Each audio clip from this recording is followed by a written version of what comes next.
সাম্প্রতিক ইসরায়েলকে লক্ষ্য করে অন্তত ১৮০টি ক্ষেপণাস্ত্র হামলা চালিয়েছে ইরান। মঙ্গলবার এক বিবৃতিতে এই দাবি করেছে তেল আবিব। এক বিবৃতিতে হামলার বিষয়টি নিশ্চিত করেছে ইরানের বিপ্লবী গার্ড বাহিনী। ক্ষেপণাস্ত্র হামলার সাথে সাথেই সতর্ক সাইরেন বেজে ওঠে রাজধানী জুড়ে।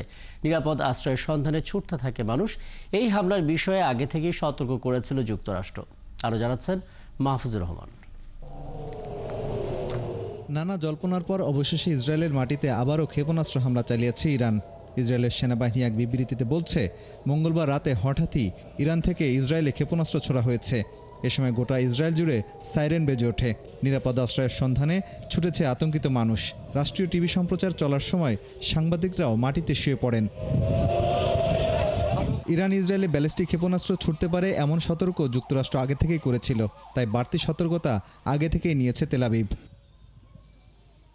কারণ ইসরায়েলের হোম ফ্রন্ট কমান্ড দেশের বিভিন্ন অংশের জনগণকে জীবন রক্ষাকারী নির্দেশনা দিয়েছেন আগে থেকেই। ইসরায়েলি সেনাবাহিনীর মুখপাত্র ড্যানিয়েল হাগারি বলেছেন, তাদের আকাশ প্রতিরক্ষা ব্যবস্থা সম্পূর্ণ কার্যকর রয়েছে। যে কোনো স্থানে হুমকি শনাক্ত ও প্রতিহত করছে তারা। সব ধরনের সতর্কতামূলক অবস্থা সব এলাকায় কার্যকর রয়েছে।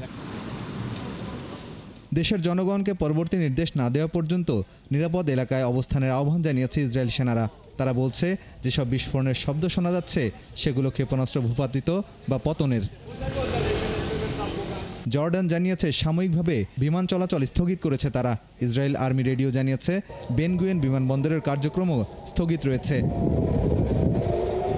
ইরানের রেভলিউশনারি গার্ড বলছে, হামাস নেতা ইসমাইল হানিয়া, হিজবুল্লাহ নেতা হাসান নাসরুল্লাহ এবং আইআরজিসির কমান্ডারদের হত্যার প্রতিবাদে এই হামলা করা হয়েছে।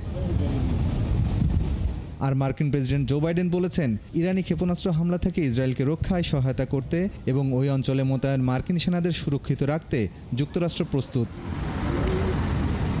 মাহফুজুর রহমান, ৭১।